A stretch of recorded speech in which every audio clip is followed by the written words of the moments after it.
prior to the recent crisis. Therefore, reduce the payment to prior. Now, the dividend is 0.20.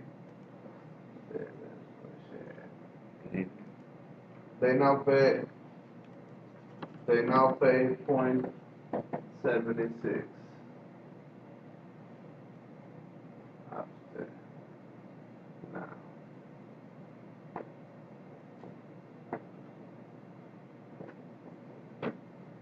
Okay, and estimate the implied growth rate of dividends using the cost of equity derived from increase that will support the current market value of 50. We know that the stock is trading at $50 per share, and it's saying at what rate the dividends, our current dividend, it's 0.76 into 1 plus x or g. and also COE minus. Okay. What is this formula that I wrote? It's simply, remember that the perpetual, that you can say, a stock that pays the same dividend with no growth. That's G is growth. Let's say G is 0. If G is 0, the price of a share, price per share, No move. it's equal to the dividend divided by the cost of the equity. This is called the perpetual formula, remember? Okay, but what if this dividend is growing? If this dividend is growing, this is dividend 0 times 0. If this dividend is growing, then the price of the share is going to be equal to the dividend at time 1, not at time 0, so 1 period in advance, divided by KE minus G, G being the growth rate. Got it. Okay?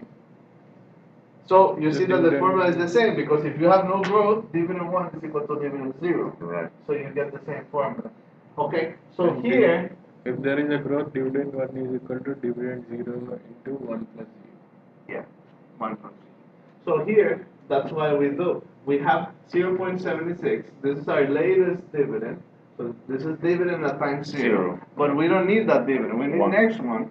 And the question is, at what G will the stock, with the current cost of capital, will the stock value be the current 50?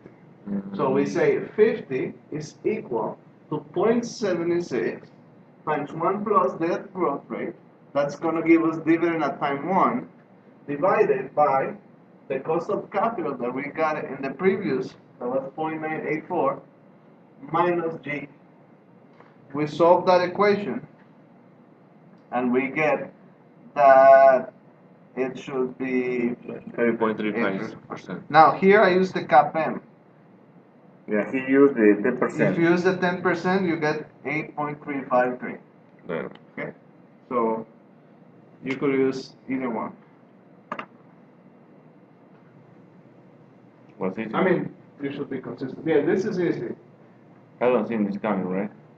Yeah, it will might. come. See, you may not get a direct single question like this. Because last time there were no dividend questions. There should be one question on dividend yield, dividend payout, sustainability growth. On those particular How do you know questions, get at least one question. I mean, Well, he'll ask at the everything. end, he might give you. Those are easy. If you know the formula, you know, understand it. And then so he'll ask in you his to mind, he interpret. might want to give you an easy question to get easy points. Right. But if somebody didn't understand the formula, it might not seem that easy, right? Yeah. Okay. And also he'll ask you to interpret like sustainable GDP growth rate, whether it will change the beta or it will, how it impacts so the way we had. Okay, last two questions. I don't think so we'll get that because it's on worksheet 1. Well, the worksheet 1 is not the question. He's using the data, the bank data from worksheet 1. Operating efficiency ratios. Yeah. That was already covered in last exam. Right? Yeah. Well, those are easy. Do you remember operating efficiency?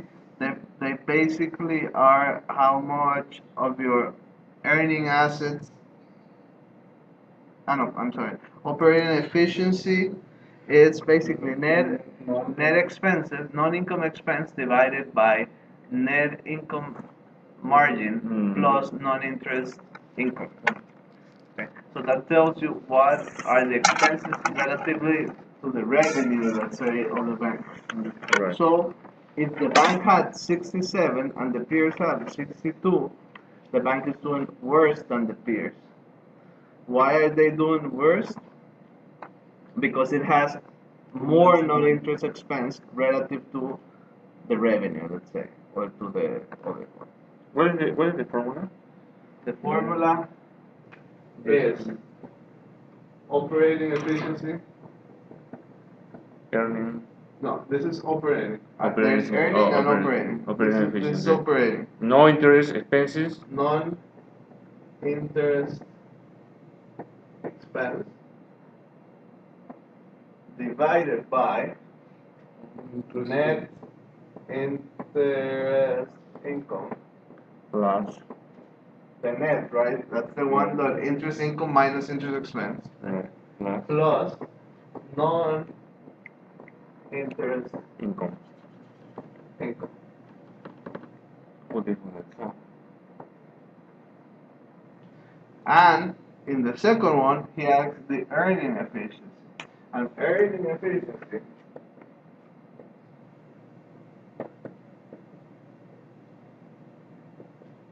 is the assets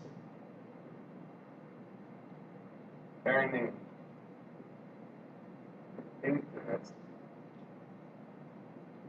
divided by liabilities bearing interest. And these two are as a percentage of total assets or average assets. So what you're saying is what is the proportion of our assets to our liabilities?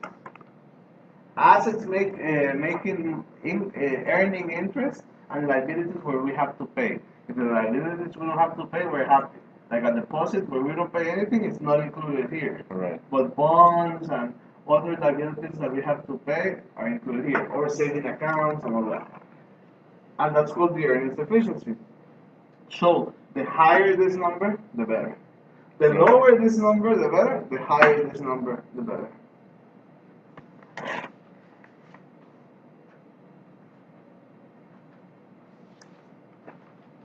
Okay. Operation efficiency, the lower there, right? Operating efficiency, the lower the better, because this is non-interest expense, so you want the lower expense possible.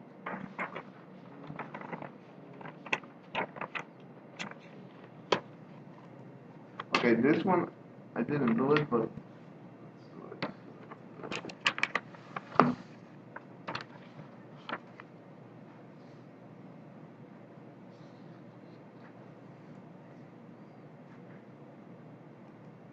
Okay, we have that a bank gave a loan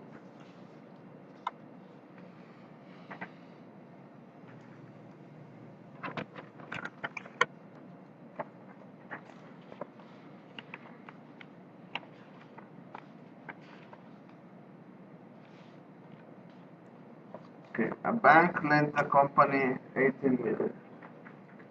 Bank lent 10 million.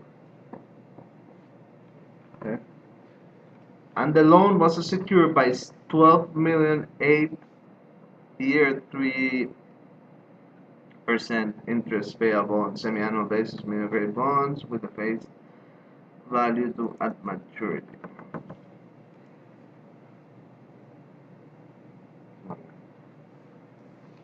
It's money.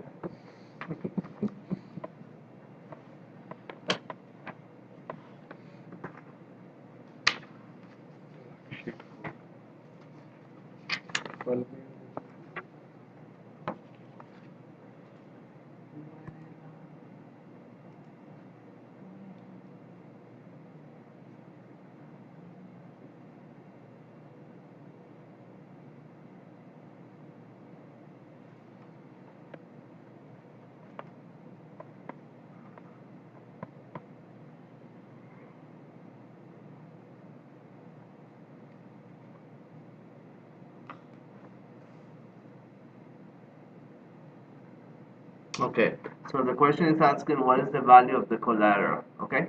So the bank had 10 million and they asked for collateral and the company gave them a 12 million bond at a coupon of 3% semi-annual.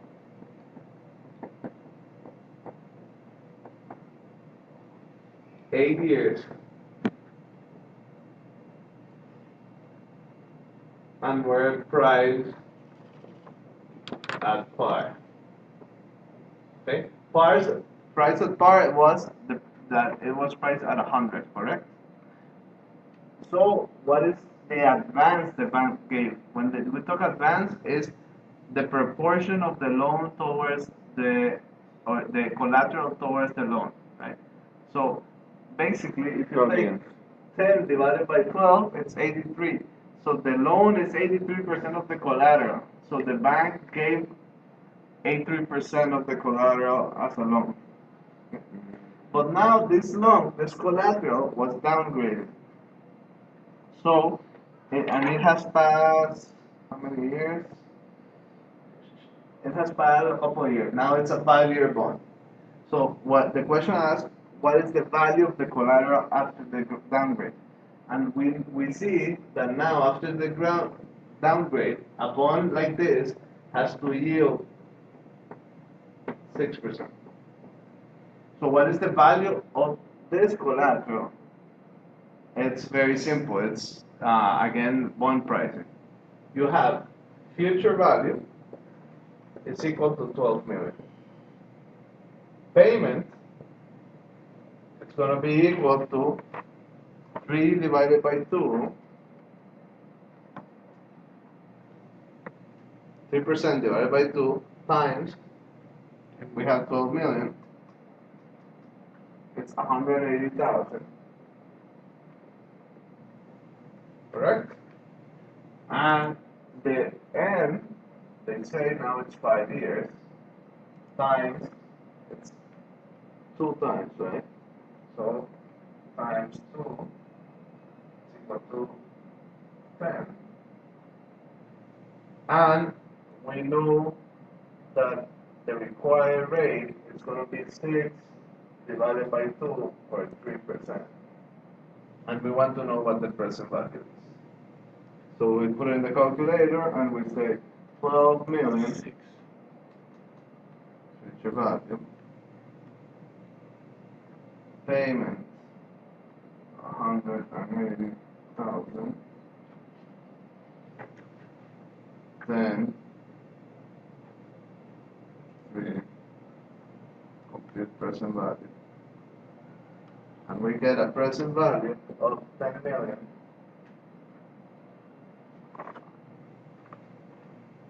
464,563.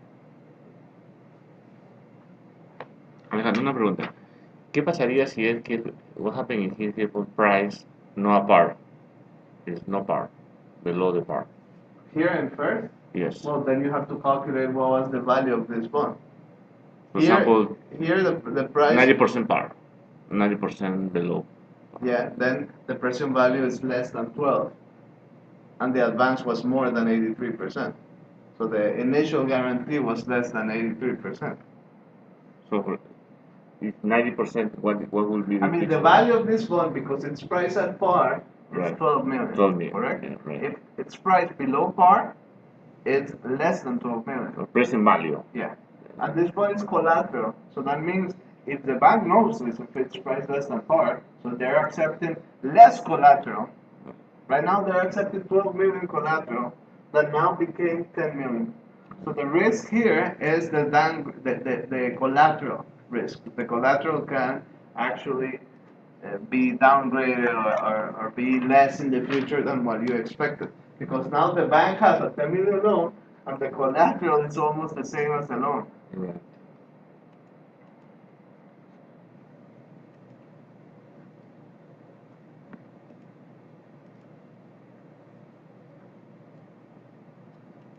Okay, the second one, there are many banks that go for financial.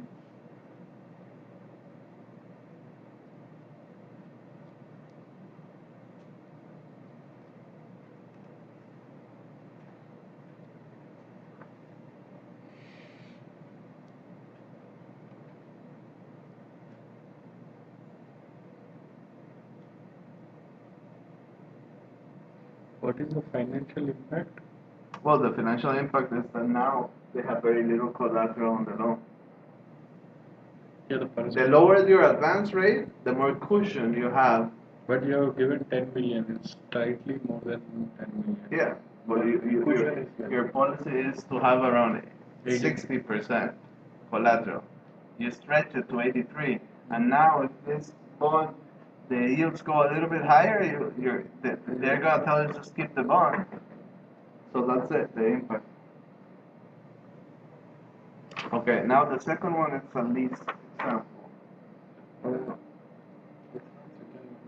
Okay, got it. Good. This is all the first? The first one. The first question. Yeah. Okay. Second question, let me read it first.